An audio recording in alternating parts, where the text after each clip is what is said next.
What's going on? What's going on, everybody? This is the only sports podcast. That's right, the only sports podcast. I'm Will. That's Casino over there. How we doing today, Casino? And you're muted again. Why two times in a row? So now that's okay. That's something I don't know. Okay, because again, normally as soon as you start that, we're gonna have to look into that because as soon as you start the countdown, it mutes my side, right? It mutes it, and then as soon as the countdown's done, it unmutes itself. I've never had to do that. I've never had to do that. I guess I'll have to pay attention now from here on out. But whatever. Yeah. Besides that, I'm feeling good. Started eating a little bit better over the past few days, and it makes so much difference. Dude, it really does. This weekend is going to be the tough one, is because we work nights, and I eat when I leave work. I mean, you've been to the ramen place I like to go to.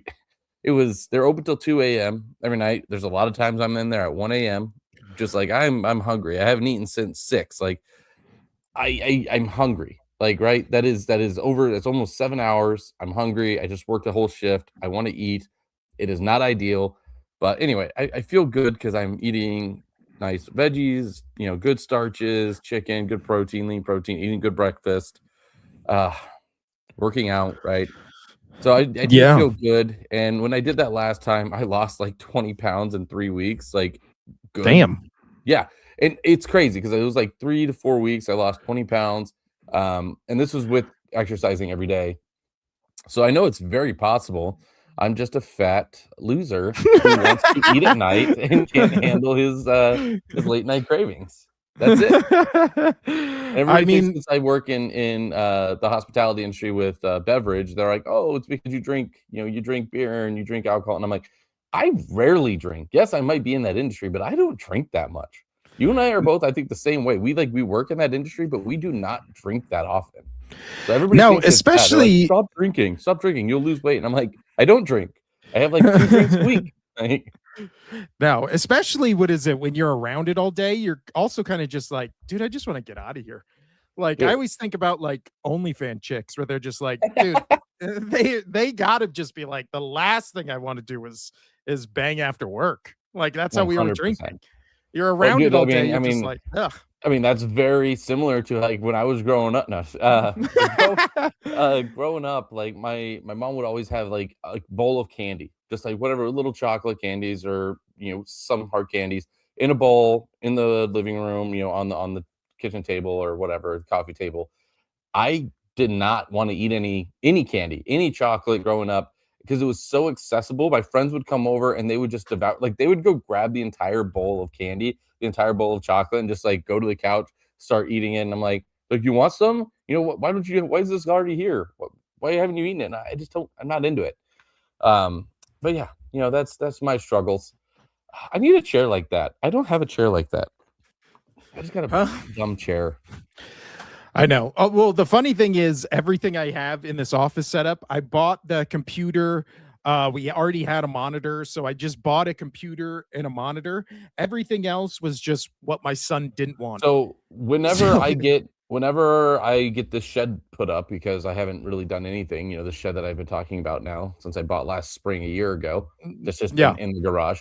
When I get that set up and I'm able to move some stuff from the garage out there, my plan was, and my plan has always been since we moved in, is to make like my own gaming space, my own little computer space out in the garage.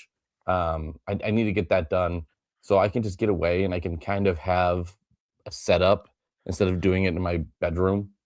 Yeah, it's awesome. It's awesome. I play. I got a TV right here. Play video games on. And I'll ask Honey Bunny to check it out. Yeah, she can do this wall for you. Yeah, there you go.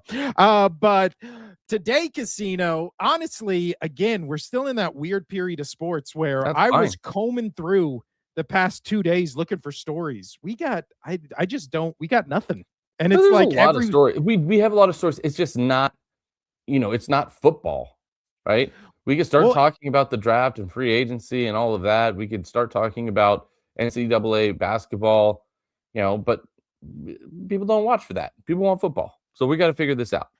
Well, it's also one of those things where, yeah, we could talk about all those things, but how many people are actually interested in those Yeah, things? that's what I'm saying. The I mean, more I like, am. I love every sport. I mean, I truly appreciate every sport, even when it comes to gaming. I mean, we're doing our top 10 games, list today because yeah, that requires reflexes, right? That requires fast-paced, critical thinking, reflexes. I do consider that a sport. It's just a different type of sport. Yeah. So I love everything. I love sports. I love the competitive nature of sports. Um, yeah, pretty much. yeah. What is No, it? Well, I just think it's what is it at this time of year? It's just hard to, especially because again, you and I say we both work at bars because we do. So we work at bars at night, and then it's like, all right, what the hell do we put on the TV? And it's kind of just like search it around, especially now with all these apps and stuff. You're just like, last night we were watching, I don't know if you've seen this, the like arena golf league. yeah, it's great. Have- It's That's phenomenal. it's kind of cool. I was Dude, like, it's what so is dope. this? I would go to that. Because then you get to watch every hole, every stroke. You get to watch the entire thing play out in front of you. The green moves, like which I think is dope. It turns around, it moves. So it's a Yeah, different approach every time. Like it's high tech shit. it's called TGL. Yeah. And I love I, it. I I love don't know it. I think what it's does the super dope. TGL stand for? I don't know. TGL? I don't know. But that's the first time. Last night was the first time I even Something found out golf that league. yeah, that last night was the first time I even found out that existed. And yeah, we ended up Really? watching like the whole match. And I was just like Dude, and they like have you, they where it have was like it professional like moves. they have professional Oh yeah, it golfers was like in there. big things in it. It was Yeah. yeah, I was shocked. Not only had I never heard of it, but when it was going on, I was like, this is kind of cool. Dude, I would Like, go 100% and watch that. That'd be yeah. so much fun. Again, especially where last night, what is it? It had Adam Scott in it, and he was just yeah, the green was moving. They were explaining the Adam rules. Scott, my boy, went to UNLV, first There you go. Australian to win the Masters. Sorry, I like golf too. Told you I like everything. Well, so apparently there is only 6 teams. There's a Boston team, an Atlanta team, an LA team, a Bay team, so I'm guessing that's San Francisco, New York, and then JUP. What is JUP? It Probably is overseas. Jupiter Lynx. Okay, I don't know what that. Maybe Jupiter, Florida. Is that what it Yeah, is? maybe. I don't know. I don't know, I don't know but the teams. I just know it's fun. I like watching it. yeah. So I'll tell you what, that's one of those things where we put it on and people even came to the bar and they were like, "What is this?" And we were just like explaining it to them from the 5-second advantage we had of knowing That's what how it I was and feel they whenever didn't. I put on MVTV, so that motor TV. Have you ever Oh done yeah. that? Dude, you turn that on and then people have no idea what's going on, but they're just like staring at it. They're like, "Oh, motorsports. Like this is for tractor racing? What's going on here?" Which is Well, I tractor pulling is really weird. well, also, they do last. I think it was Friday after the NBA game. It we switched over to. I think it switched over either to ESPN or ESPN2. It was the slippery stairs, and we were ESPN it's watching on that. ESPN News, and when they Yeah, do ESPN News, they turn it into the Ocho. I have 4 TVs at where I work, and I will almost always put on ESPN News, like, at for 9 and after, like, specifically. after, like, all the sports are done, Yeah, I will put it on. One, obviously, ESPN, so you can get the highlights for the day. One, like, whatever sports in season, so either the NHL or NBA TV or MLB TV, whatever's, like, in the now. And then ESPN News is on one of them, and the other one typically has our list up there for drinks. So yeah. I love doing that. But the thing I don't like about that is it's always reruns. But that's where I found out about roof ball. That's where I found out about buoy ball. Like all these random weird ass sports, which is great. Air guitar championships. Have you ever seen that one? No, I will say That was roof ball delightful. for some reason roof ball is really interesting. It's one of I those things where I'm watching it and I'm just like, I don't know why this is intriguing to me, but I guess we're just in I that demographic Well, I love it. because Yeah, because growing up there, you had to find something to do, right? So Yeah. there was a lot of times out of my front, you've been to my house, in that front yard, throwing that ball, it would just be like a tennis ball up on the roof, and it would bounce around. And me and my brothers, we would run back and forth and try to catch it. So, and like that was a game. We made a game out of that, and it was really fun. And obviously, the game involved like us beating the shit out of each other to get to the ball. But it is what it is. It was fun. So roof ball, really special in my heart, especially in my backyard, because you throw it up, and then you know how we have that overhang over our back patio. Yeah, You yeah. don't know where the ball's coming down. You just kind of have to guess. Dude, it's so much fun. It's so much fun. So I I think don't we are part of that demographic of where we had to just entertain ourselves so much growing up that yeah, I mean, roof ball, that interests us. That's It's a fun. roof ball. Also, I don't know why. I don't know if it's a YouTube thing or an us thing. I just don't know what's happening. It says anytime I try to post a comment, it says YouTube rejected your comment. This usually means they think it's spam. Try changing it a bit. But then when I change it around, it still gives me the same message. So if you're not able to comment, we also aren't able to comment. So this Hmm. just might be a YouTube thing YouTube, today because it's saying every comment is rejected and it's spam, even though I just type including in the other same. people's or just ours? Well, I can't see anybody else's because when I put mine in, it blocks it out to where it doesn't pop up. Oh man, So well, I'm that sucks assuming because this is gonna be a good episode for comments and discussion. feedback. Yeah. Yeah. So I don't know. Try posting your comments. I got one through, but I had 6 rejected. So one of 6 Hmm. went through, and it literally was just me saying hello. So I don't know what's going on, if that's an us issue or a YouTube issue, but yeah, that's I don't know. But we are here Moving on. today, Casino. And also the question I was going to ask is what's your weirdest sports interest in terms of what's a weird sports thing you watch? I'll tell you what, a huge thing during COVID when all sports were shut down, marble racing just became like a Oh, phenomenon for like a month. it's so much And fun. It's peaceful. I like the ones where they do it outdoors and they have like a little outdoor track through the gravel. Like it's so great. yeah, it's I like it when it's on the beach and it's going through and there's water and it's very nice. And Mhm. again, also, we gave credit to the downhill We're skiing simple for creatures. yeah, we gave credit to the downhill skiing in the Olympics for the camera shots they were getting. Whoever films marble races, like what How first do off, what they a do that? steady hand. I don't know. It's always you never miss anything, and it's right with the marbles everywhere. Again, that's the simplest thing. We are just simple creatures, Yeah, Casino. my nephew is all into marble runs. Like if you put all of his marble runs together, it would the entire loft of the upstairs, you would not be able to walk around. He's got that much when it comes to marble runs. Jesus. He doesn't have a lot, like he has other toys, but since he's 3 now, pretty much since like he could walk and understand not to eat things, like marble Yeah. runs. Yeah, I mean, it's fun. It's fun. But what is also fun, Casino, is what we're going to talk about Making fun of today. LeBron James. Well, last night, so obviously when we're talking about other sports, taking kind of the limelight after the NFL has ended, that includes NBA and NHL, but they were in that weird period, not weird period, but the yearly period where they disappear for a while, do their all-star breaks, and then come back.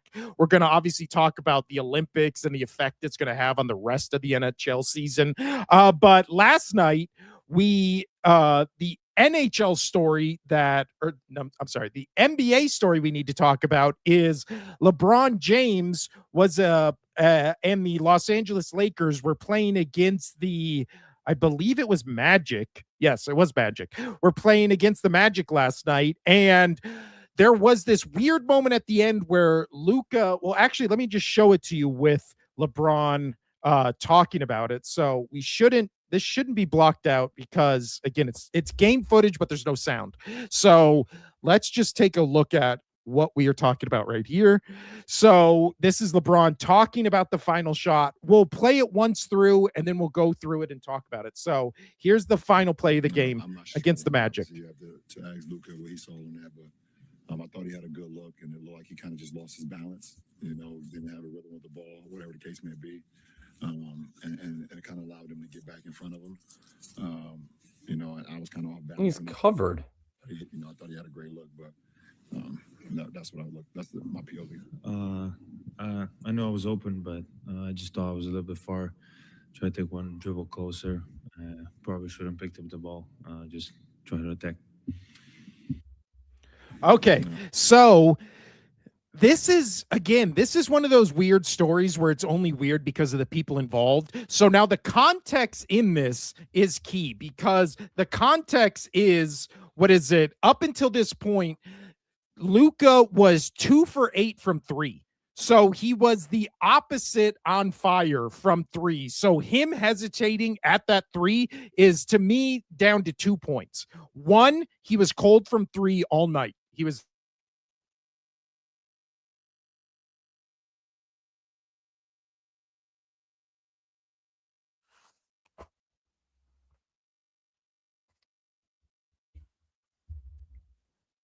okay, there we go. But I lost you on my end. So he was cold from 3 all night. I agree. Yeah, so he was 2 for 8 from 3. Now, if we go back to the video here, there is apparently, people are saying that right here is where LeBron is calling for the ball. So if we want to zoom in, I don't think I can zoom in on this. There we go. So if we look kind of right here for where LeBron is, oh, you can't even see the thing I'm circling. So if you look for LeBron at this moment to the left side of the screen, he looks like he's calling for the ball.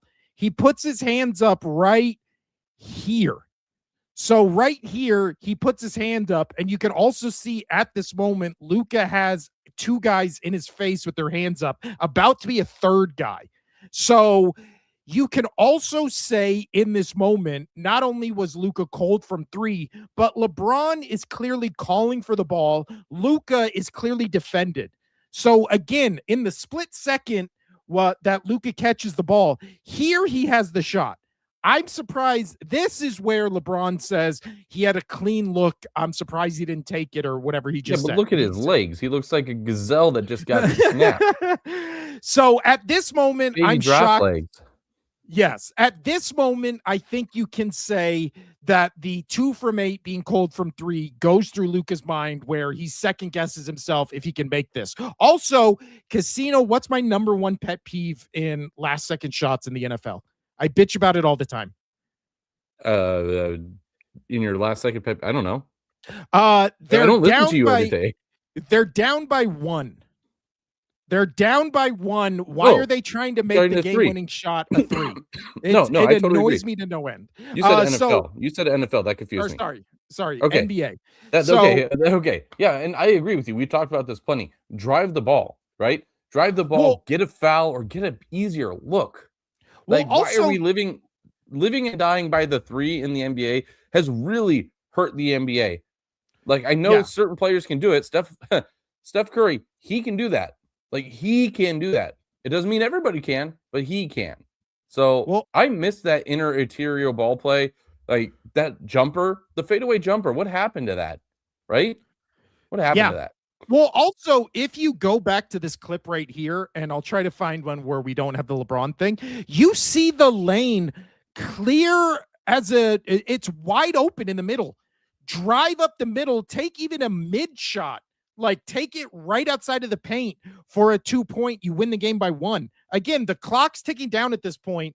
There is when he makes the pass, there is 4 seconds on the clock right there.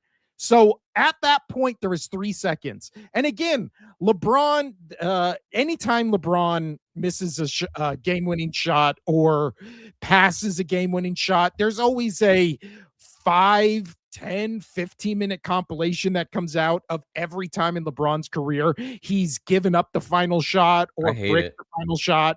It's, again, I wouldn't say he's anti-clutch, but I would say he's not as clutch as people think he is. And I know, I'll look up his clutch shots, but I remember it being like, oh, he's actually a really good clutch shooter. But then when you put it in the context of how long his career has been and all that kind of stuff, I remember just being like, no, he isn't. Like, that's one of those things. He doesn't have that, like, attack mentality that say, Kobe which is weird because he does the or rest of the game. He has that for the rest of the game until the end of it. It's because this is one reason. This is one of many reasons, but this is a legitimate big reason why I don't like LeBron is because how he scrutinizes other players when he's doing this on purpose. He's doing this on the purpose because then he either gets rewarded by saying, yeah, I knew he was open. He could make that shot. I'm a team player. Yeah, look at me. I'm cool on LeBron. Or he also goes, yeah, he should have made that shot. It wasn't me. I didn't miss that shot. That wasn't my bad, right? I'm fine. I'm good. I did everything I could. I hate him so much for that, dude. Why? Yeah. He does not have that fight in that mentality. Like, I can't stand LeBron. Michael Jordan, by far my favorite. He is the GOAT for sure. And a lot of it has to do with Michael Jordan had that mentality of give me the ball. I want to be the guy. I'm going to take over this game. I'm going to win this game. Like, he doesn't care. He wants the ball. Kobe Bryant, same way. Mamba mentality, right? Give me the ball. I'm going to win this game for you. I want it. LeBron, no, I'm going to throw the ball. I don't want to have any responsibility unless it goes in, and then I can say I'm a good teammate and I saw the right play. And that's his whole argument is the right basketball play. No, it's you being called a bitch, dude. Play basketball. Be the guy. You want to be considered the greatest basketball player of all time? Be the guy. You don't want to be the guy. I can't stand him for many reasons, but this is one of the main reasons is he does not take accountability unless it favors him. Can't stand the guy.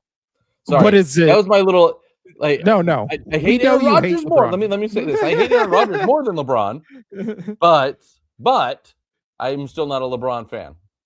So what is it? The thing I'm finding right now, obviously everybody likes to cherry pick stats and all that kind of stuff. So this one, I don't have these stats. I don't have the stats of how many clutch runs he's made and he hasn't. I have it pulled up right here. Yeah. So the major one that people like to bring up is this one, but this is this is cherry pick stats to where this is the one that always gets passed around. So it says finals combined shooting on go ahead or tying final shots, 25 seconds of fourth quarter OT, and second is OT shooting score within 9 points. So you see LeBron is over 7 with tying field goals. Overtime, when the scores within 9, he's 1 for 12. Combined, he's 1 for 19. Then it goes to Jordan, then it goes to Kobe. So that's a cherry pick stat because that's a very specific, go ahead or tying shot with 25 seconds. So those are ones where that get passed around. You kind of have to just go, okay, like we see what you're doing here. The one that I do think for this specific what happened last night, for a stat that you cannot argue with, again, there's people that think LeBron's the greatest of all time. There's some that think he's second. There's some that think he's third, top 5, whatever. I think he's the second best player behind Michael Jordan ever. And I could argue with that. Yes, I'm fine with that. But this is a stat that even the LeBron lovers, the guys who support LeBron, you can't argue with this stat. This stat is not cherry picked in any way. Since joining the Lakers in 2018, LeBron James has a 1 for 30 field goal percentage on game tying or go ahead shots in the final 5 seconds of the fourth quarter or overtime. So he is 1 for 30. And again, this just says field goal percentage. So that's not threes. That's not, that's every shot on the court. Every shot on the court since joining the Lakers in 2018. It's crazy that he's been on the Lakers that long. It does actually. I was thinking that same thing. He's almost been on there for a decade. God, man, having kids ruins you. The pandemic ruined you. God damn. But so he is 1 for 30. 1 for 30 again on game tying or go ahead shots in the final 5 seconds. Also, the one thing that I want to know is how many has he given away? Well, that's another thing. I watched a compilation this morning because obviously I just said it. Oh, it comes up every time. I watched a compilation of he's driving up the paint, driving in the middle. He has a wide open look, and he always. I don't want to say always. I want to say.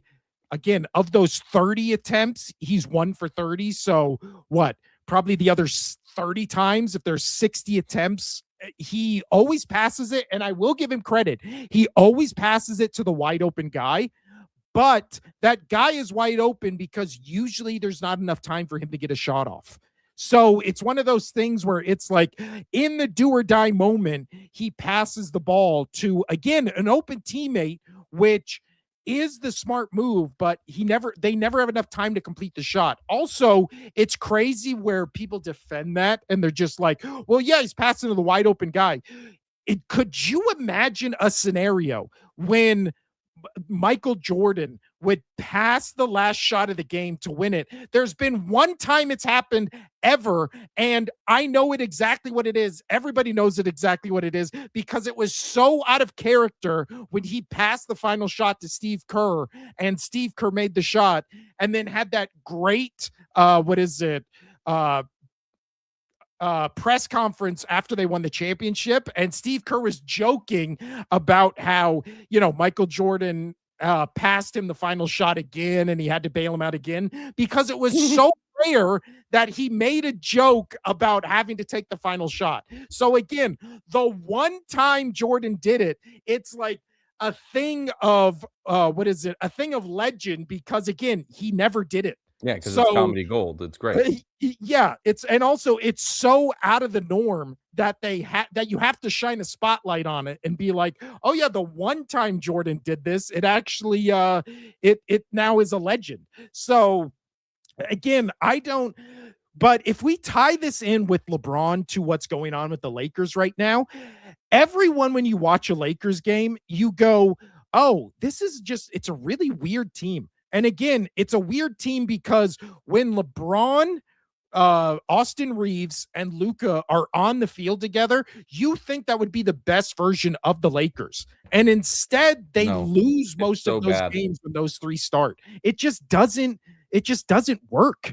And again, it doesn't work because as a LeBron hater, Casino, it doesn't work because of LeBron. You can tell it doesn't. He needs to leave. Weird. He needs to leave, after this dude. season, I think he's out. I think JJ Redick has had enough of him. I think Reeves. I even think Luka a little. You can see is kind of getting tired of, especially again. We'll listen one more time to what LeBron said. He kind of, and by I mean most definitely throws Luka under the bus here. Yeah, he's blaming Luka, and then what does Luka do at the press conference? He doesn't blame LeBron. No, he says, "Oh yeah, I probably should have took the shot." Like whatever. Yeah. Like it's okay. LeBron does not want to take accountability. It's the same thing with Aaron Rodgers. Like this is the reason why I don't like these style of players is because they don't want to take accountability. They want to be praised when it's all good, but when it's wrong, they don't want to take any accountability at all. Zero. Yeah, 100%. 100%. Okay, so let's listen to him one more time and then we'll move on. Oh, whoops, I muted it. I'm not sure. I mean, obviously, you have to ask Luka what he saw in that, but I thought he had a good look. Put on a shirt, dipshit. And it kind of allowed him to get back in front of him. And I was kind of off balance when he gave it to me. I thought he had a great look, but that's what I look. That's my POV. I know I was open, but I just thought I was a little bit far. Try to take one dribble closer. Probably shouldn't picked up the ball. Just trying to attack. Taking accountability. Well, also he says so. So what I like about what Luka said right there is he said exactly what we were saying, which is he goes, "Oh yeah, probably should have attacked the rim. Probably should have went closer." He said right there, "Oh yeah, it was a step. I thought it was too far." Again, in context, he was 2 for 8 from 3. So he's trying to get closer to the 3-point line. But again, he says probably should have attacked the rim there. It's yeah, you guys are down by 1. Again, it's the thing where it's why is the final play of the game lane right there? Those two guys, because the one was still kind of, hand jostling with the other player, but you had two guys that would have come right in on you. You split them. This is why I've always liked players like John Stockton or any of these smaller players that like to slice and Steph Curry. Steph Curry's a great example, right? Just going straight through and people are going to reach in. And if they do, you're fouled. But you know what? They're not going to, because the game's on the line. You're going to get a nice, easy shot. You're going to drive the lane. You're going to have a nice little up jumper. You can stop whenever you want. I don't get this style of play anymore. This is one of the big reasons why I don't watch the NBA. One is because everything can be turned into a foul, and I don't like that because it's very that the refs can just call games however they want to call them. That's also, and then the other one is I want to see defense. I want to see driving. I want to see basketball fundamentals, not all right, let's just try to pass the ball as fast as we can on the outside of the perimeter and get the ball up. Like, I don't like that style of play at all. Like, well, I'm not one last thing. Like, I'm not big on Draymond Green. Like, I don't like how he beats people up, but I do respect that he goes into the paint and he plays ball down there. Like, do that. I want more of that in the NBA. Anyway, continue. Sorry. Well, no, I like I like NBA the play that I don't think anybody is a fan of where everybody's just jacking up threes. I don't, again, we should get rid of the corner three. We should extend the 3-point line to where it blocks out the corners. Fun. Push the 3-point line back, make dunks worth 3 points. I don't know. Something needs to change where all these games, again, the worst kind of basketball dunks can become a 4-point play. Be nuts. That would actually be pretty cool. Well, they could. No, they would be, like, if you're drawing fouls, dude, that could potentially be a 4-point play with dunks. That'd be wild. Yeah. Which also, Luka also said that where you said everything can be a foul. He has 3 guys on him. They're playing in the crypto arena. They're playing in LA. So also, if he drives up the middle and he tries to do a floater or tries to do a mid-range shot with 3 guys around him, there's also a good shot. One of those 3 guys commits a foul. He gets 2 free throws. They win by 1. Again, the weirdness of that play and kind of the microcosm of what this Lakers season has been is just, it looked like nobody knew what they were doing. It looked like nobody wanted to be the star, even though you have a team with 2 stars, and then kind of Austin Reeves just as this, I don't know, burgeoning star in the NBA, where you have these 3 guys that when they're all on the court together, it's like they all try to defer to the other one while also simultaneously not trying to be, while trying to be the hero. Yeah. It's such Austin a Reeves weird needs dynamic. To get the ball more, and I don't care for the Lakers, but I have a lot of friends who are Lakers, a lot of regulars who are Laker fans, and they love the guy.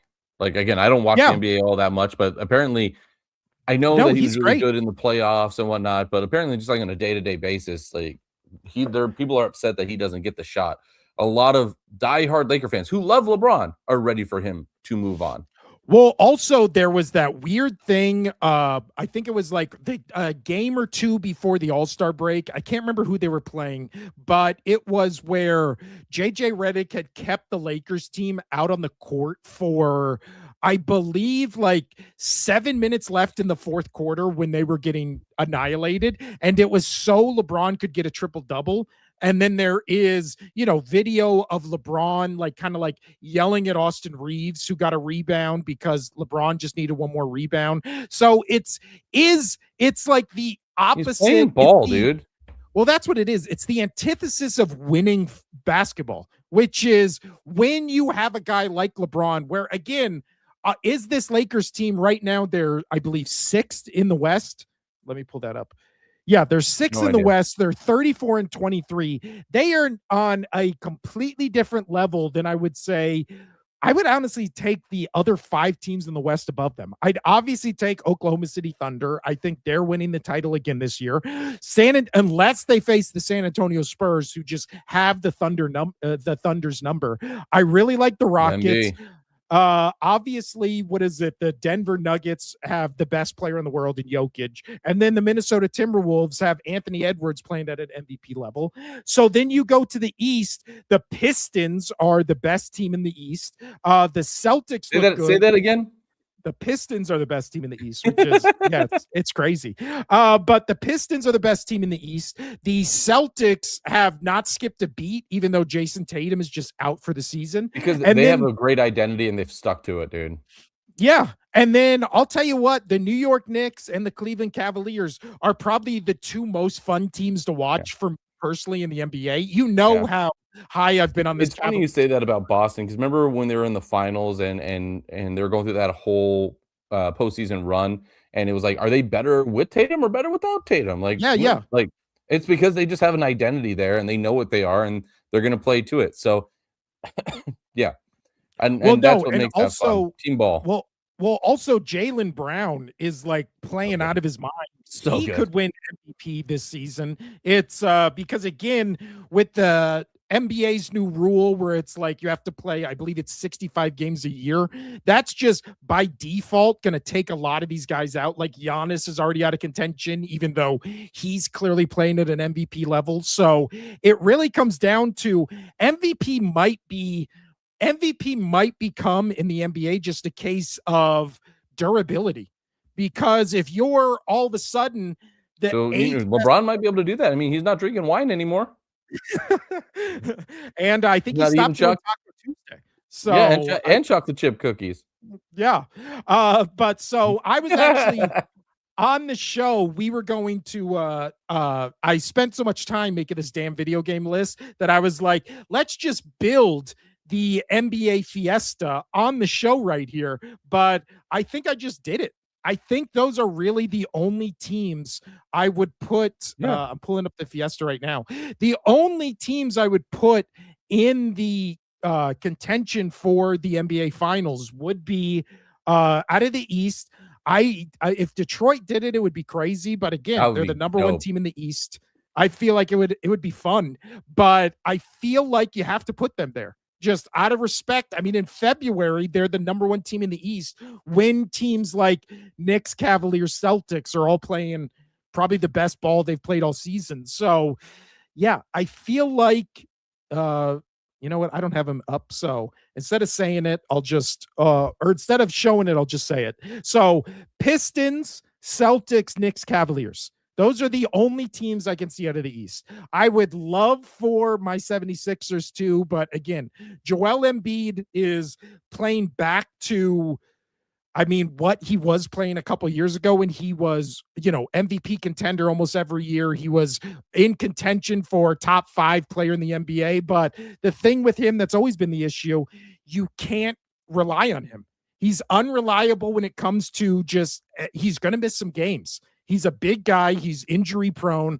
Again, I always feel bad when that happens to great players, but it's just life. In the East, outside of that, I mean, the Milwaukee Bucks are 25-31, but again, Giannis is playing out of his mind. Apparently, when Giannis didn't get traded, he is now just all in on the Bucks, apparently, until this offseason when he 100% requested trade again. But they're a distant kind of out of it right now. If they got in the play-in game, could they do some damage? Sure. But I think as of right now, I would just say Pistons, Celtics, Knicks, Cavaliers, with kind of actually Knicks and Cavaliers I would take over the Pistons and Celtics if we're going deep into the playoffs. But again, that's just because you know how much I don't want the Knicks to win this Cleveland Cavaliers team. I feel like I've never liked the Knicks, but this Knicks team with Jalen Brunson the past couple of years has actually been kind of fun. So I kind of like it. I can't stand the New York fans. And that's funny because, I'm a Boston fan, but I can't stand New York fans. Now, as far as the West is really interesting this year because the best team is clearly Oklahoma City Thunder. And if we were doing a graphic of it, they would be the biggest logo right in the center because no matter what happens, every time they play the Spurs, I still think they're the best team in the league. But the Spurs, again, right now on a 9-game win streak, Wemby's playing out of his mind. He's the most unique NBA player we've had in a long time. And the Spurs are just fun to watch. They're also probably the team you would least want to play in the playoffs because, again, with Wemby and how that team's built, they're like the most unorthodox team to try to match up against, which is, again, what do you do with Wemby? He's taller than everybody. He's a better three-point shooter than most of the NBA. It's like he gets so many blocks a game, and his three-point shooting is, again, he's not Steph Curry, but I mean, he's again top echelon of the league in 3-point shooting. So as a defender, as a scorer, he's just an anomaly. And then after that, you have the Houston Rockets with, again, I think Kevin Durant is still, as he pretty much has since he got into this league, a top 10 NBA player. So You can good. make the so case silly. top 5. So you can never count him out, because unlike everybody else in the playoffs, like him and Luka, Jokic, maybe a cup, maybe Shea, you can only throw in do you think though Durant can do that and be the guy, right, for Houston? I mean, he's always had other help, like a lot of help around him, right? Yeah. No, I That's do. that's always been kind of his scrutiny. Is like, you know, he's not a true one because he's just the best 2 ever.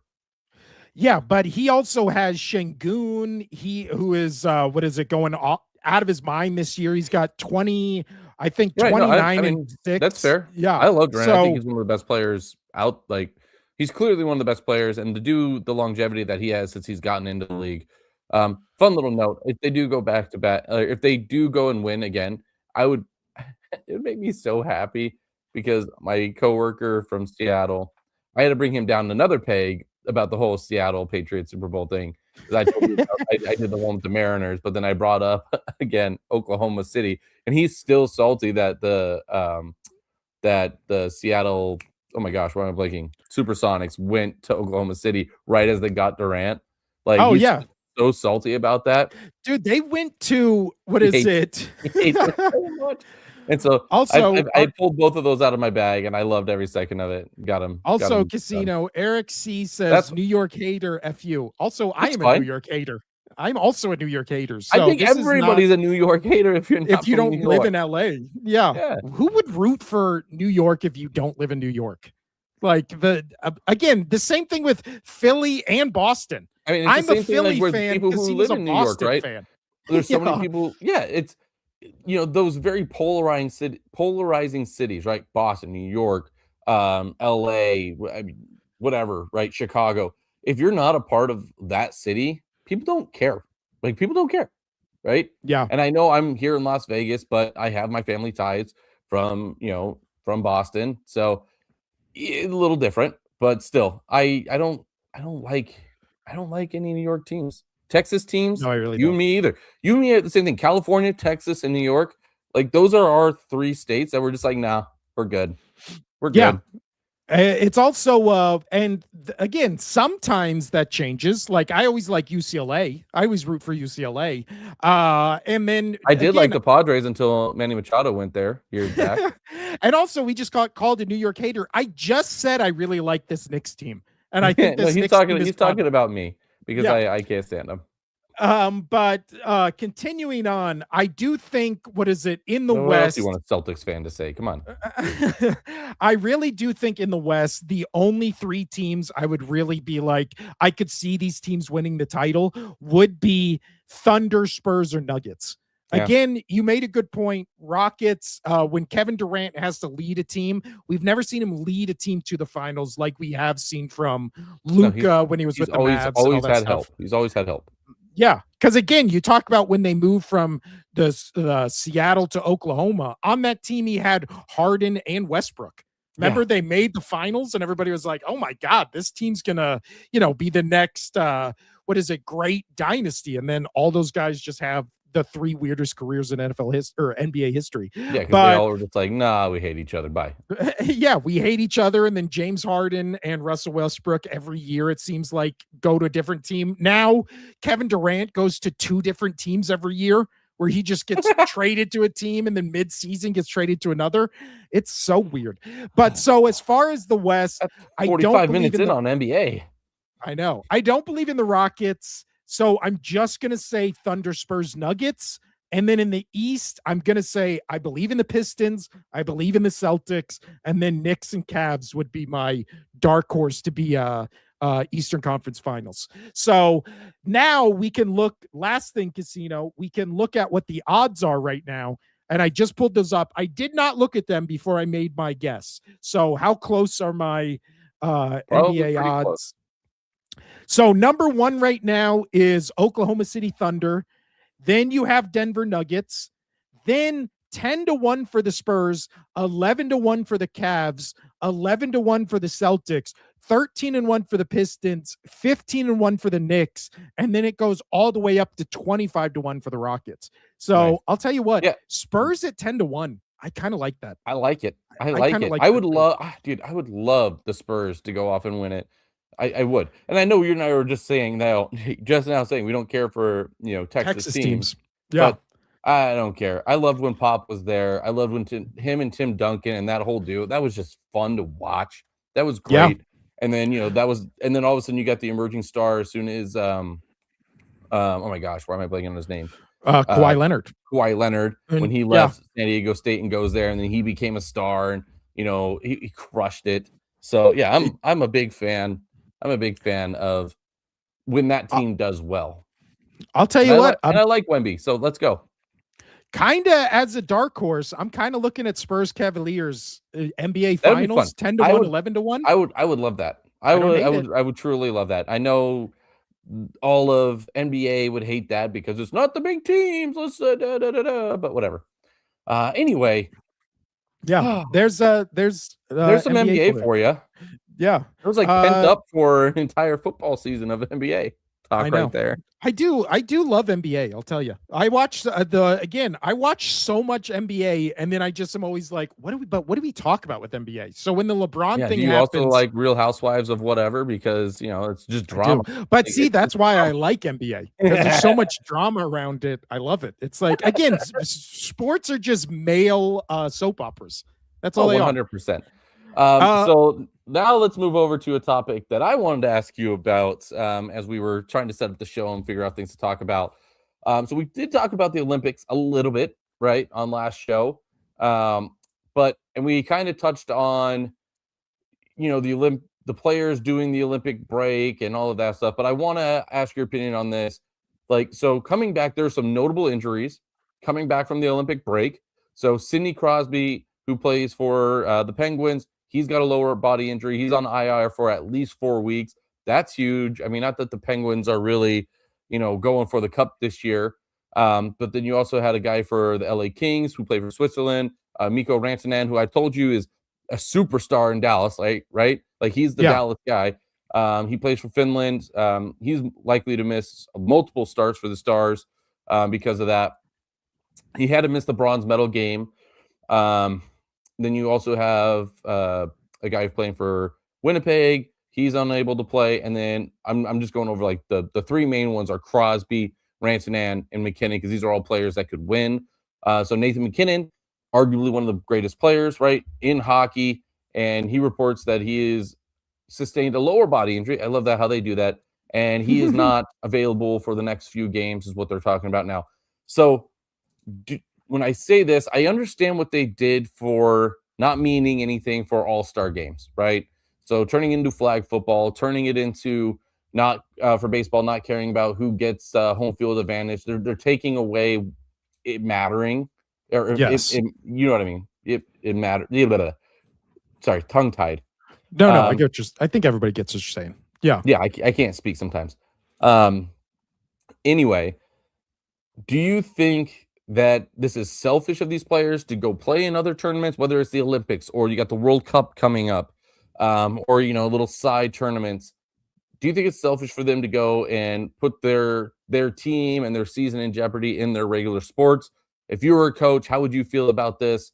Because basically how I feel, they should go, and if it's meaning something, go do it. Go do it, because it's not like you're just doing it for nothing. You're going for an Olympic medal. You're going for the pride of your country. Same with the World Cup. Smaller tournaments, in-game tournaments, like where, or in-season tournaments, like for the over European Soccer League, they have like 5 tournaments going on at one time. That to me is a little too much. But yeah, what's your thoughts on it? Because this is huge. Yeah. Like that's huge. Losing Nathan McKinnon and Sidney Crosby, and mainly for me, Mikko Rantanen. Like that is huge. That's huge. That is 2 teams that are fighting for the Stanley Cup with Dallas Stars and Colorado Avs. Well, it also becomes one of those things where you go, I think for most of these guys, again, the context is it's only once every 4 years. So it isn't like this That's is an fair. every season thing. This isn't like, you have to think about this when you're, No, but you signing do have the contracts Four and stuff like Nations that. coming. You have the Four Nations coming up. Like that's an in-betweener. See that the one I do think you have to kind of just throw your hands up and just be like, we kind of have to deal with it is the Olympics. Because I feel like, especially if you're an athlete, like I feel like if you're an athlete growing up, the three things you dream about: making a shitload of money, winning your sports championships, and then winning a gold medal. Right? Like I feel like those are the big three.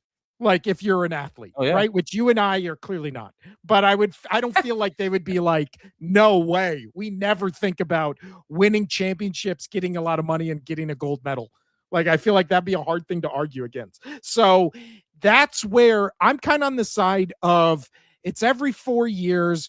You got to go for it. Again, you're professionals. You're playing the best, in the NHL, you're playing the best hockey players in the world. So you should, by all accounts, go to the Olympics and have a pretty damn good shot of winning a gold medal. That goes for most of the Canadian players. Obviously, the U.S. hasn't won a title since 1980, but again, they just won it this year. So you should, like how we talked about the women's hockey, where it's like, it's pretty much Canada and US, right? So in men's, obviously it's more, the talent's more spread out, but I really do feel like injuries be damned. It's kind of one of those things where you just go, especially where Sidney Crosby, where he's such a great NHL player, like, but one of his biggest legacy defining moments is going to be winning the gold for Canada again, when he did. Yeah, it's still one of the things 12 you years talk ago, about all like the that time. still hurts me. That golden goal still hurts me, man. So again, I just feel like the injuries, again, but injuries happen in all of sports. We just talked about Joel Embiid in NBA, where it's just like he could be a top 3, maybe the second best player behind Jokic right now, but injuries got to him.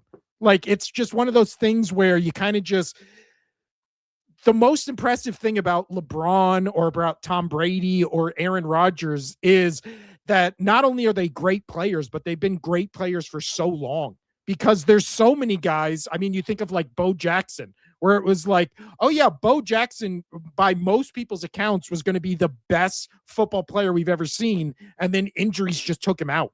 So it does become one part of of the those game, things. man. That's part of being a professional athlete is you have to keep your body ready. Yeah. And so some of those guys, it just comes to straight up luck. Some of those guys are psychos about it, like Tom Brady, where he's not eating tomatoes because they grow at night and dumb shit like that. That works. So maybe it's not dumb. Yeah, it works. Like, we can make fun of him all we want, but dude, he's got a chiseled jawline. He looks great, and he got to play NFL football into his mid-40s. I mean, we can't say shit. I mean, his secrets were don't eat tomatoes at night and kiss your son on the mouth. Those were his 2 secrets, and they worked out great for him. So, but yeah. So when it comes to the Crosby thing, yes, it sucks that he got hurt, but it also is one of those things where it's just kind of one of those fluke things where I feel like he would get more shit if he was like, no, guys, I'm sitting out for Canada because I don't want to get hurt. Yeah, I mean, dude, the fact that Canada had 3 banged up players, dude. You had Tom Wilson, you had Brad Marchand, and Sidney Crosby. USA, I mean, they did enough to win, and Hellebuck crushed it in net. But that was with those 3 guys also out on the ice. Like, dude, there might have been another 15 shots against Hellebuck that game. Like, yeah, so it just comes down to one of those. I think it's just a fluke. But anything else to say on that, Casino? Or can we move on to our top 10? Let's get into a top 10 list that we haven't done in a while. I'm excited for this because I mean, you sent it to me last night, and made sure I stayed on top of it as I was putting the kids to bed. Where would I be without you? I don't know, man. I truly don't know. You definitely wouldn't be on the Only Sports podcast. I wouldn't be doing this show, that's for sure. But now, as Casino just alluded to the return of our top 10 list, which I made very techno today. because video games, I thought techno kind of computers, it works. But so for this, usually we do top 10 lists. I think at this point we've done what? We did our favorite drinks. We've done mascots. We've done mascots a lot. We've done minor league baseball teams and mascots. Yeah, we don't know. We've done quite a bit of stuff. We've done Super Bowl snacks and foods, and then we just redid that again, but we did a different type of tier list. Tier list, yeah. So we're just, again, when there's not much to talk about in the world of sports, you got to fill time. Yeah, give so us this is how we fill put it in the comments of top 10 lists that you would like us to put together, because or also just give us your top start right now, because this top 10 is top 10 video games. So when it comes to video games, Casino, not bad. So let me rephrase. Not the best video games ever, just top 10 to us that we played in our lifetime, whether, for whatever reason. So that's how I was going to ask, how did you put this list together? Is it games you've played the most, games that are, what is it? If you were stuck on a desert island, how did you approach putting together this list? So this list is games that I have replayed many times. That's a key one, and that I have not gotten over, because there's different ways to play these games. They keep my interest. Games that mean a lot of, like, this is what I played with this person, like my best friend growing up. So like my best friend Chris, you know him very well. We played, little hint, Halo. Like, that was a game that I would go over to his house and we would play 10 hours plus a day during the summer, like just nonstop. So like, it's games that, and then I never got tired of them. Never got tired of playing those games, replaying those campaigns. And then we would just fuck around towards the end. Like, so it's games that I think are fun, games that are very immersive, games that have replayability. And yeah, this is a top 10 list that if I was stranded on an island and I had all the consoles and everything that I can dream, food, all that, whatever, women, other things, wife, just the one, right? Wife.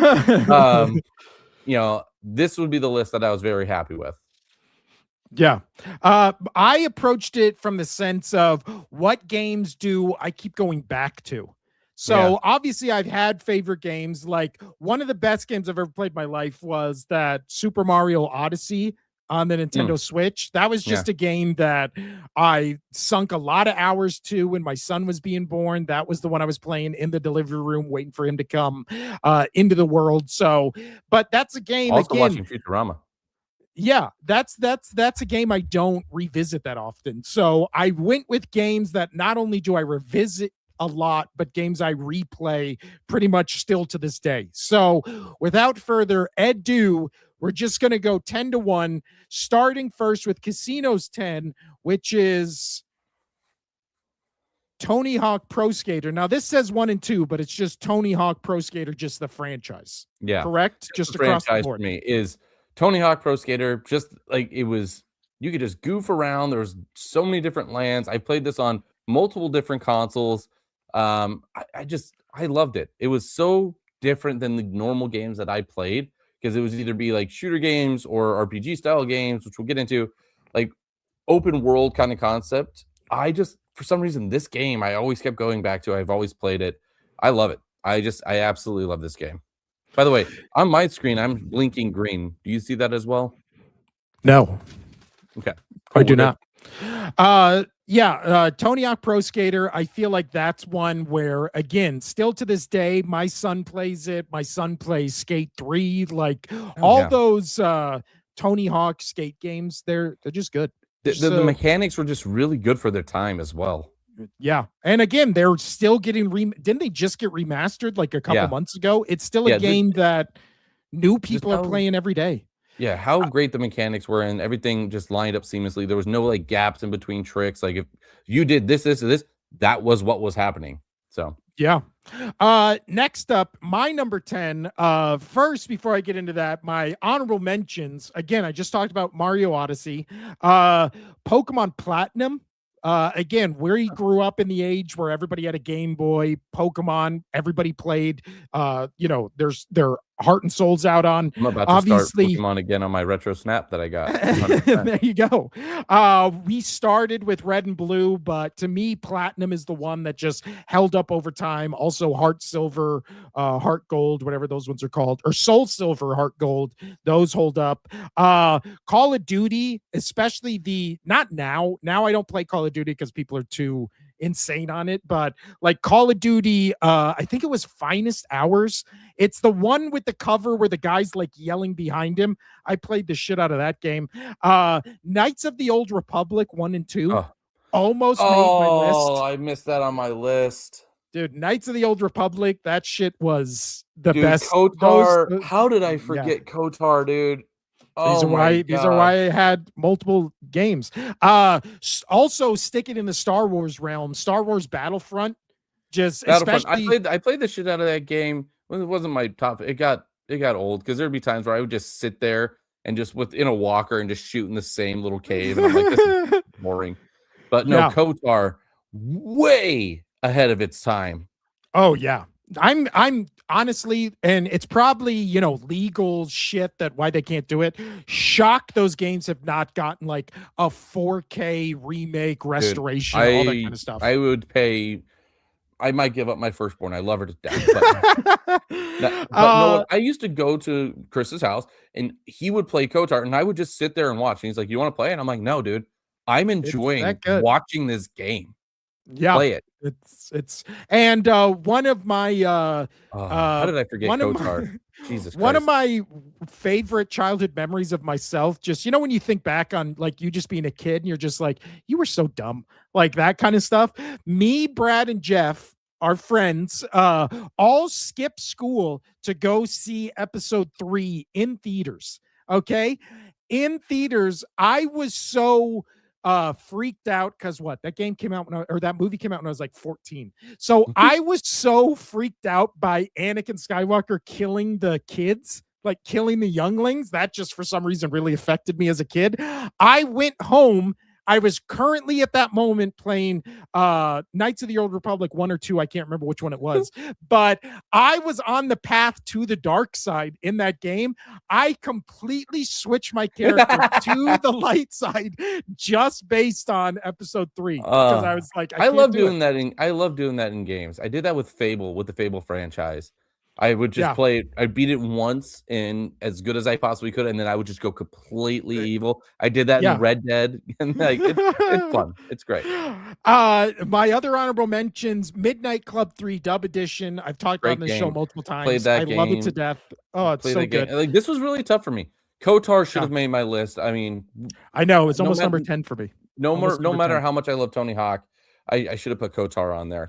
Tony Hawk being an honorable mention. But. Also, now in the racing part, you got to put Mario Kart on there, especially the Mario Kart on Switch. We're just going through it all. Are we going to get to the list? Yeah, well, this is my honorable mentions. And then Burnout 3, what is it? Burnout 3, I believe it's called Takeover, has a mode in that game where you try to cause the biggest crash you possibly can. I played that randomly all the time, and like there was like this kid from I don't remember, I think Australia, if I recall right. And we would play, and it was just destruction.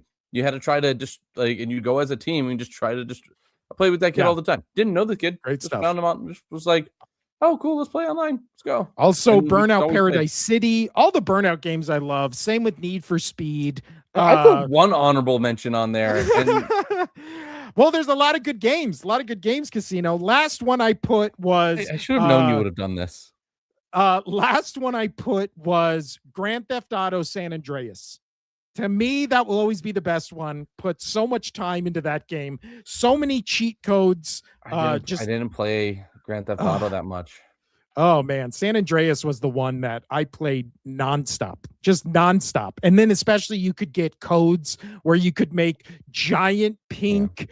So let me ask you this: all of these racing games, I did it so much in Midnight Club 3 Dub Edition. Again, you have to. That's the game. Yeah, that's the whole name. Yeah. Midnight Club 3 Dub Edition. That specific version of that game. How many times did you just actually follow the street laws? Oh, never. Oh, dude. And I got when you play for so long, I get so bored, and then I would just be like, But so now I'm sure I could list 100 more honorable mentions, but I just capped it at those ones. So my number 10 casino. Also, I realize half my list is very recent games and half of it is not recent games. My number 10, kind of recent games within the past decade. This is also a dark horse. No, Sunset Overdrive. I love the hell out of that game. That was fun, dude. Dude, this game came out, what is it? This game came out I think it was a launch title for the Xbox. Tough. Well, this game, let me see. It came out in 2018. So again, it came out right when LeBron joined the Lakers, almost 10 years. It really only came out then? Well, it was a launch game with the Xbox One, I believe. And what is it? It's not even 10 years old yet. It's the blueprint for my number 9, which I won't spoil here, but it's the blueprint for that game where you're in these are the type of games I now like. I don't like open world games. I don't like open world games where I can just do whatever the hell I want. I don't like that. I want to be told what to do, and then you get to do it your own way. That's what Sunset Overdrive is. You are told what you need to do, but then you can go do side stuff. But there's always, in the distance, you always see like, this is your next objective, get to this. And then you can just do whatever the hell you want, or you can just go from objective to objective. Those are the games I like. That's just a preference. I don't like, this is why I could never get into Zelda Breath of the Wild, because you just start that game and it's just like, yeah, just do whatever the hell you want. I don't like that. I need structure. I need to be told what to do. I'm not a free thinker like that when it comes to video games casino. I need some semblance of structure. In this game, you just create a guy. You're going around this crazy city, trying to upload your guns, trying to stop all these crazy beast things. You can jump around with this really fun mechanic where everything is just a trampoline. It's awesome. It's awesome. I feel like not enough people talk about it. It's a crime. There was never a 2. It's a crime. But next up, casino, your number 9. Do you remember what it was? No, I was half asleep when I wrote it. You had or The Legend of Zelda Ocarina of Time on the 64. 64, by the way, 64. My favorite console of all time. And I don't really think that it was just because that was the best console of our age, right? I just think that's when the mechanics really started to click in video games. Like, yeah, they could definitely do more with it. Yeah, mine was always the original Xbox. When I go back and look at all the games I played, it's always original Xbox. But this game was just so good, dude. It's arguably, top 3 best Zelda games out there, and I don't know. I've played this game so many times, replayed it. I've watched friends play it. Every time I would go over to my friend's house and they'd be like, "Oh, yeah, you're at this part of this game." And I love this game. It's great. It is my favorite Zelda game. I don't have a Nintendo Switch, so I did not play Breath of the Wild. I have not played those games. But I do. This game was just so good. It was so good. The story was great. I'm not going to go into super in depth like I will on my other games, so I'm going to leave it at that. We got a time crunch here. Well, you know what? Honestly, I've never been a Link or Zelda guy. Just never got into it. It was never my franchise. I had other franchises. I'm a Zelda guy.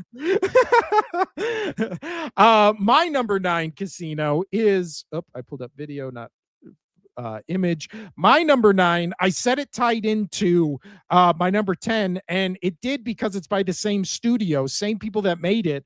This is, I believe, the most recent game on my list, maybe second most recent, and that is Spider-Man on PS4. We are both in our mid-30s, right? We're both 35. Yeah. So I definitely went for about a 10-year period there where I just never played video games. I was just out on video games, never played it, never touched any of the systems, never got any of the new stuff. So my friend Justin was like, "Hey, I know you." Oh, there you go. Our friend Justin was like, "Hey, I know you love comic books." He doesn't really care about comic books and all that stuff. He's like, "You got to play this Spider-Man game." And I was just like, yeah, but I'm kind of out of my video game phase and all that stuff. I used to play 16 hours when I was a kid. Like when I was a kid, video games, my parents, I used to have this one of those giant old TVs, that just sat in like a box on the floor. And then we put another TV on top of it. The bottom TV, I would play video games. The top TV, I would either just watch Cartoon Network, Disney, or Nickelodeon for literally 16 hours a day.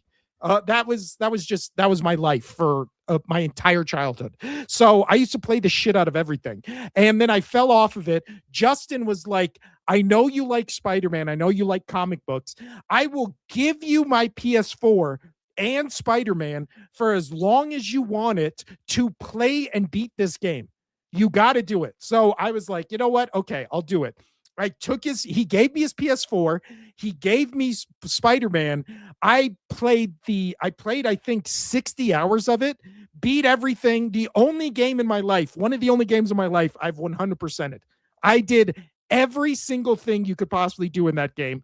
Absolutely loved it. It was, yeah. So I think that's the only game on my list I've ever 100%ed. And that's why it had to be on here, because that game's great. You Casino, you're number 9. You're number 8. You give me shit for this. You put Halo 1 and 2. Oh, I know. There's a couple on this list that I've done something like that. But I didn't throw like 30,000 honorable mentions, you dumbass. No, and I have specific reasons for Halo 1 and 2. One, that campaign, that blew the world away. Like that game is so good. It literally put Xbox on the map.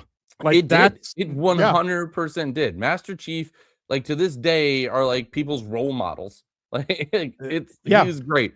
Halo 2 was because the online gameplay, when you could play multiplayer, was just top tier. That's what really got me into multiplayer games online, was Halo 2. Just outstanding fun. I felt comfortable playing online in that game. And yeah, Halo, again, I kind of talked about it. I played with my buddy Chris constantly growing up, and we would just spend 10 hours a day playing the game. Like we would go and we would try to speed run the campaign as a duo, do that. Then we would go play online, just screw around. Blood Gulch, like that map is so iconic, right? That it was so much fun. I mean, you get to throw a sticky grenade on people. Like, how fun was that? When you got to stick somebody, dude, that was the best thing. That was the best feeling ever. Yeah. I just love it. I just love Halo. Halo was great. The franchise was great. Once it got past 2, I still enjoyed it, but it became a little too much. They had too much going on.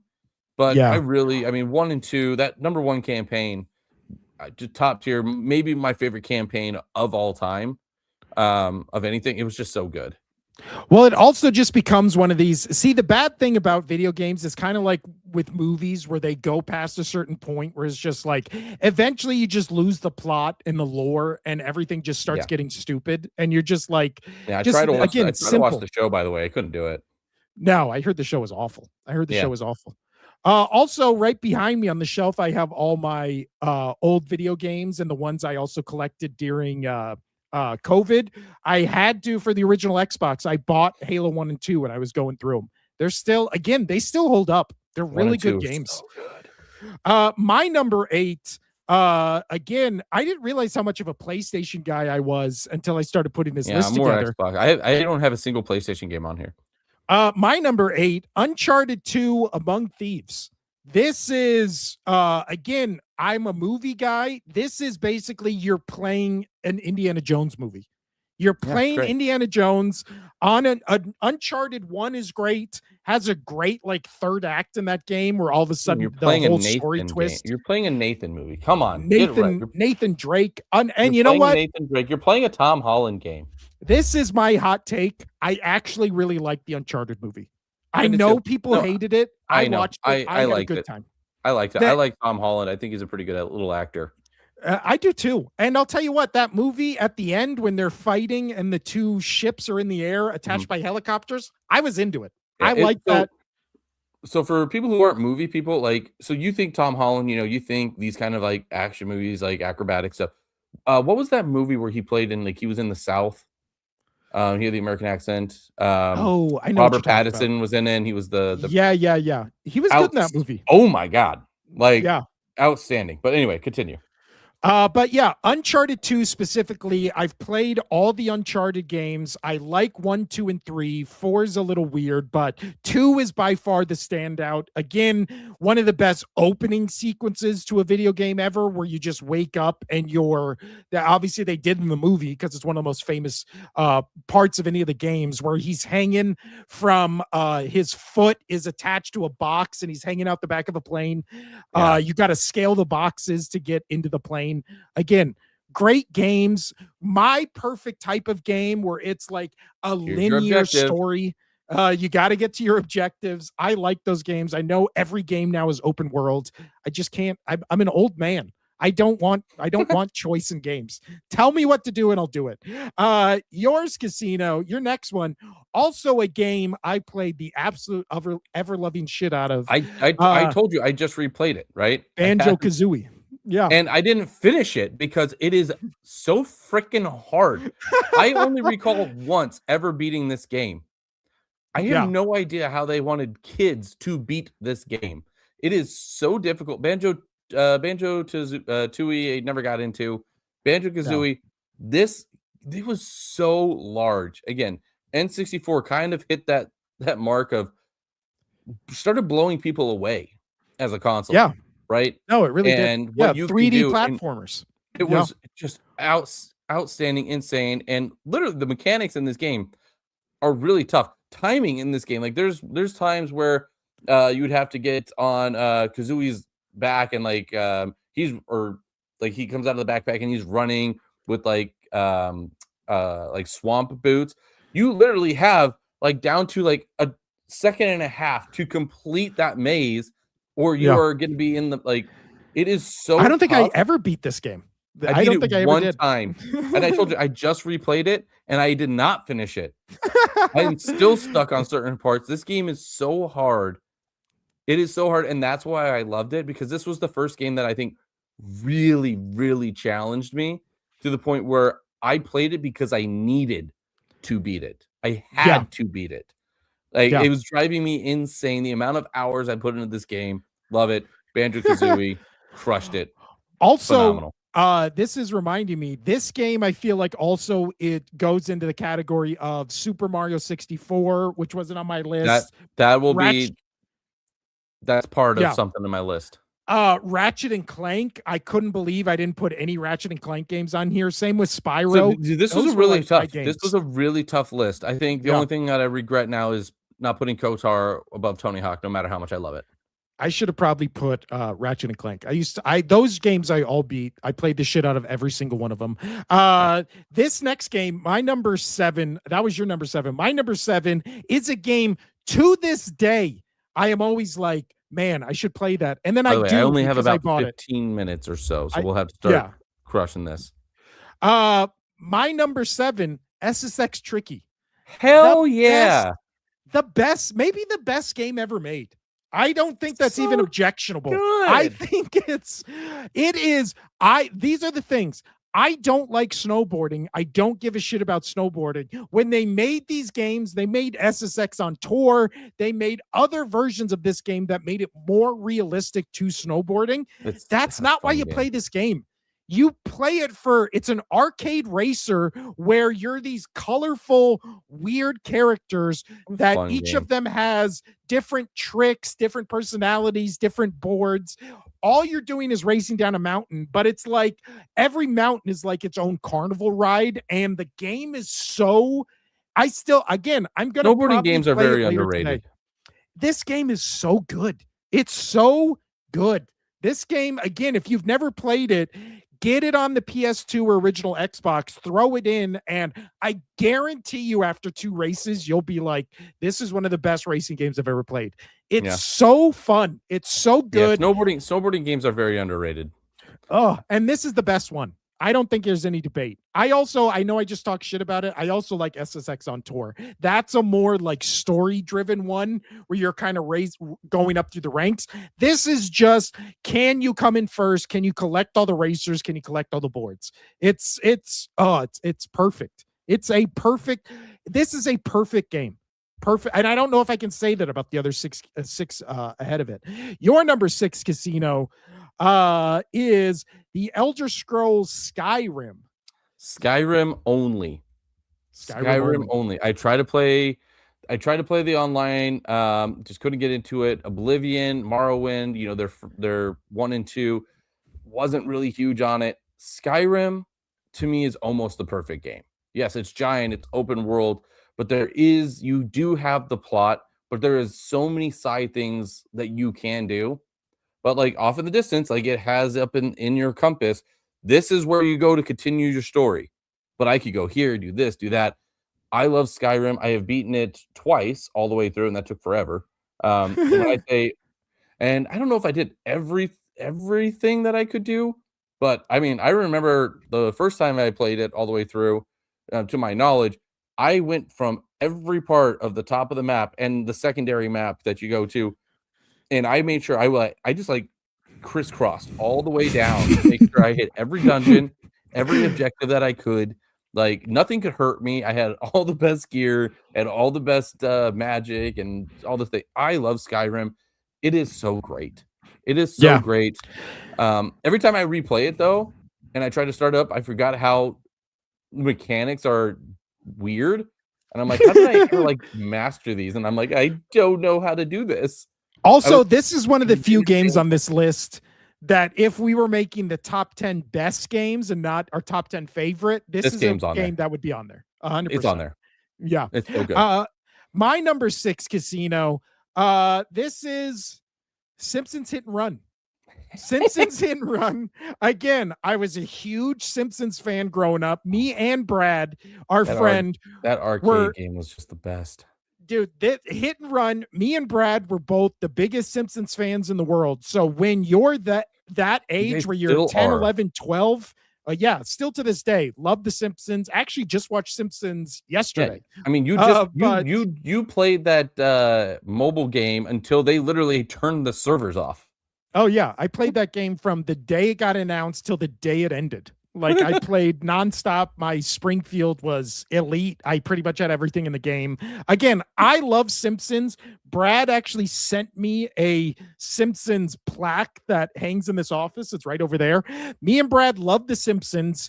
When we were kids, him and I I think we spent, 3 years just only playing this game at each other's houses, just going back and forth, trying to collect everything, trying to get every character, every outfit, everything ever. It's an open world game where this actually might be my favorite open world game because you can go around. There's a bunch of hidden stuff everywhere. You're just going around Springfield.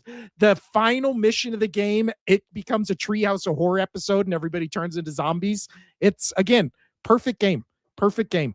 Now we are in the top 5 casino. For you, starting at your number 5, this says 2, but I don't think you specified. You just said Age of Empire. Yeah, just Age of Empires, the whole series, the whole enchilada. See, this you're doing a will thing right here, where you're just not picking anything specific. Okay, I have very specific games on my list. You just have categories. You just have franchises. This is egregious. Egregious. No. See, now you know how much I hate it. Oh, I hate you. And that's not the only one that's gonna happen. Just letting you know. But no, Age of Empires, love it. It's a great strategy building game. You have to, every mission, every time that you play it, you have to do things differently. And I love that. You might have to work on your wall first. You might have to get more resources first. And you have to learn how to play the game per mission. I love this game. It's the only PC game that I have on there, on my list. That is strictly PC. Then it did come over to the Xbox. I did replay that when we moved into this house, and I love this game. I love Age of Empires. Yeah. And if you want to get specific, I'll just take the first Age of Empires. Just that very basic Age of Empires first game to come out. so good. Just Age so of good. Empires, Civilization, those were games I always liked too, where you kind of build I mean, in this case, empires. There you go. My number 5, again, very specific. Mine is SmackDown versus Raw 2008 featuring ECW. Now, this specific game is on there because I'm a huge wrestling fan, needed to have a wrestling game on there. Thought to myself, what wrestling game do you still replay to this day? It's this one, and it's this one specifically for General Manager mode. General Manager mode is the best mode ever in any wrestling game ever. You draft a roster, me and our friend Hawk. Again, most of our video game connections on this list are games you play with friends and all that kind of stuff. Me and Hawk multiple times have done it where he either runs Raw or SmackDown, I either run Raw or SmackDown. We build rosters, and then you just go against each other. They have star ratings, storylines. You draft your roster. It's, again, just for that one specific mode. Also, maybe has the best roster in a wrestling game ever if you include the legends and all that kind of stuff. So that's my number 5, SmackDown versus Raw 2008. Your number 5, or your number 4, as we get dangerously close to ending this. I'm doing it. I'm pulling the wheel here. This is the most me answer of all time because you said any Mario game ever, which is, I don't know, on 64, on the N64. So, on the Nintendo 64. So Super Mario 64. So, dude, it could be any of those games, right? The open world golf, Mario basketball, game, golf, tennis, Mario Kart. Oh, the tennis one was good. Dude, like Paper Mario. I could put every single Mario game. Like, if you want me to, we could just get rid of my list and just put the Mario games on. Like, from this point back. Like, yeah, I love these Mario games. Mario Party, they're so much fun to play with your friends with. Like, I burned out cartridges probably playing these goddamn games. I love them so damn much. Mario in general, I just love. I can't wait for the new movie to come out. I think that's going to be fantastic. I was worried about the first movie, and then I ended up loving it. My daughter loves it. I love that she wants to watch it. She was like, "Can we watch Princess Peach?" I'm like, "Yeah." And then Bowser comes on, and she goes, "Bowser," and I'm like, "Yeah, that's how I feel. Let's go." What's also crazy is I feel like when we were kids, Mario was the biggest thing in the world, and now still to this day, it's like even bigger than it was then. Yeah. And same with like honorable Pokemon, mention for the Mario franchise, because I know I put this just to the N64, but a game that I loved playing with Chris was the Mario Baseball Super Sluggers. Oh, dude, Mario Super I used Sluggers to on the play Wii. The shit out of that. Dude, yeah. I would always, I'll tell you what. My team would be all the Kongs. It would be all the Kongs, King Boo, and then Baby Bowser as my pitcher. Like, that was my team. All the Kongs. Dude, I'll tell you what. You got to get a Switch. You got to play Mario Odyssey. It's like Super Mario 64 on steroids. It's incredible. If I get another console, it'll probably be the Switch 2 and just go from there. Because again, I don't play that much anymore. I just don't. See, that's the issue. That's why all these games I have an Xbox. I have an Xbox One, and I can't even play games that you guys play because it just says, I can't play it on this platform. My number 4. Another wrestling game. This is the definitive best wrestling game of all time, and it's kind of a fighting game. It's also a game with rap stars. Everybody knows what game I'm talking about. Def Jam Fight for New York. Not Def Jam Vendetta. Def Jam Fight for New York. This is a game. We played this game when we had our 2 years back when we had that game night. And I'll tell you what, the next time we have a bro night, we're also playing this game. Well, that was like we were like us and our wives. We all went over. The wives were downstairs. You took us up to go show us your cool setup of all your new stuff. And next thing you know, we're playing Def. Because during COVID, I was like, you know what? I got to get back into video games. I got to get the games I love as a kid. Def Jam Fight for New York is the game that on this list I have played start to finish the most times because you can get different fighting styles. You can choose different options. I think I've completed this game, no joke, 20 separate times. Like from start to finish, 20 separate times, different fighting styles. Whoever came up with the idea, hey, let's take all these rappers everybody loves and just put them in a wrestling game is a stone cold genius. I cannot believe this game hasn't been rebooted, remade. They haven't made a new version in a long time. I mean, that is a perfect fighting game. Now we're in the top 3, Casino. Your number 3 is you put Super Smash Bros. Everything but the except for GameCube. I hate the GameCube. I hate the GameCube controller. The GameCube controller, horrible. Oh, it's no. the worst. It's the best. It's one of the best worst design of a controller I've That's ever not had in my true. life. That's Nintendo 64. Nintendo 64's controller is dumb. Oh, I can't stand it. GameCube was awful. So, and then if you want me to actually specify, I mean, this is the only fighting game that I have on here, and I love this game. Love this game. Capcom, Marvel, those are all good games, right? Those are good fighting games, great fighting games. Tekken, I played them all. This is the game. This is the game. Again, which version are you specifically talking about? I love N64. Brawl. Brawl. 64 is great. Brawl, really good.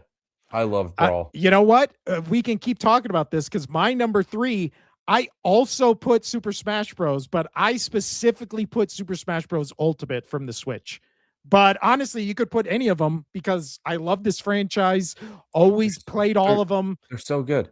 Our buddy Justin, our friend Justin, he is an elite Smash Bros. Player.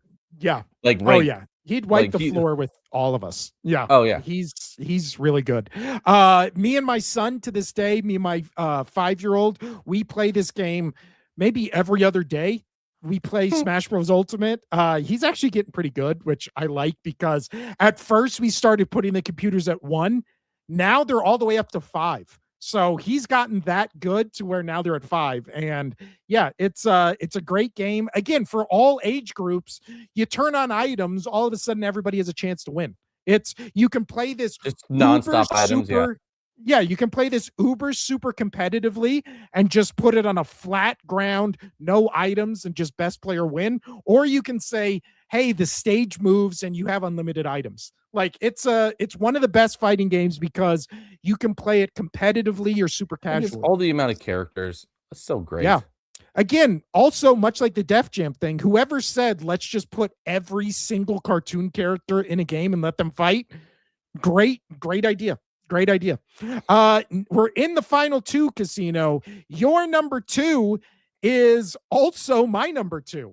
And it's very obvious because you and I still to this day play this game all the time. I know we didn't play it on Monday, but we're playing it tonight. Yeah. And that wait, do you work tonight? Yes, I do. Are you off tonight? Yeah. What time do you get home? Maybe 11, 12. We're playing. I'll be up. Okay, there you go. This is a game you introduced me to this game.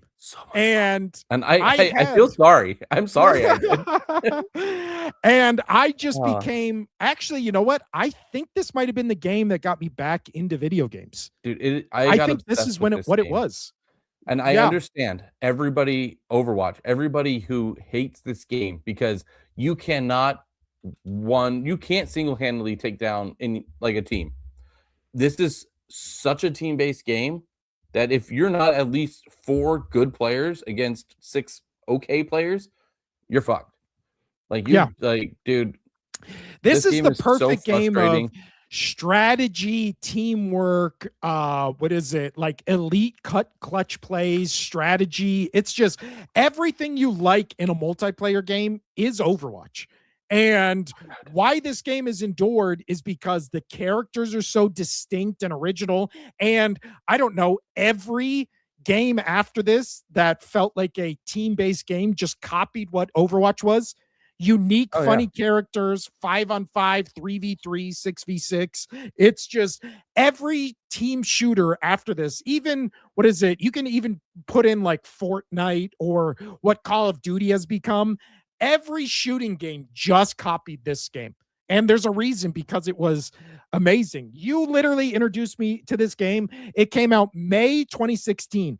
I remember you showing it to me in October 2016, me going to buy the game to play it with you, and we've been playing it for almost a full decade. Dude, there was a point there during that pandemic, the 4 of us, our buddy Hawk and his brothers, we call him Spoon, Literally, all we did. All we did. All we did for every single night for 6 hours plus. Like, I mean, what else were you going to do? Everything was closed. You couldn't do anything. Everybody get home from everybody be free around 10, families be asleep, whatever. And then we would play till about 2, 3 in the morning. Yeah. Every single night. Again, for, I mean, weeks, months. It's the best still to this day. One of the best games. I mean, right there, number 2. Also, if you're doing, I still am so sorry that I put you through that. How angry we get at this game. The amount of times that we've had turmoil between our friend group, and then we just wouldn't talk for days. We would have separate chats to be like, "Oh, fucking this guy is doing Hawk being a dick tonight," and then I know there's some about me, and it was great. 100%. It brought us together, and we were never further apart than Overwatch. And yet it's still 10 years and 10 years strong. Your number 1 casino is... You've never heard of this game. I've never heard of this game. I don't know what this game is. I don't even remember what it is. That one does not look anything like... I didn't know what it was. I just searched it, and I pulled up an image for it. That's not Shining Force. But, so what is the name of the game? It's called Shining Force. Shining Force. I've never heard of it. For the Sega. So it's a turn-based RPG game. Fucking love it. I've got it downloaded on my phone, and I have legit played Shining Force. I have played it, whether it was on the Sega, then I had Sega Smash Pack for the PC, and then I have it now on my phone. There's Shining Force, there's Shining Force 2. Is this what it looks like? Yes. Yeah. Okay. Yeah, and I don't know what this is. Yeah. Anyway, but that was the first image was a good image of it. So that was kind of like the fighting. You would go and 2-bit, you had so many squares that you could move, and then you'd go fight. I love this game. I legit just beat Shining Force 2 last night again. I have played Shining Force 1, and I have beaten it through. And this is not an exaggeration. Anywhere from 60 to 70 times. Jesus. What makes this game so good? I don't know, man. Just the replayability for me. It's so much fun. All right. That was the only game on your list I'd literally never heard of. I had no idea what it was. That's fine. Shining Force, dude. It's great. I didn't even know what the right picture of it was, because I legitimately didn't know what it was. So my number 1 casino, everybody will have heard of. It's kind of, you can make the through line from this game to this podcast. Here we go. This is the end right here. Number 1, Madden 08. Madden 2008, specifically the version that is on weird top 10. Yes. It's our favorite games. It's not a you best went game. Specific. I was like, yeah. Yeah, you went just franchises.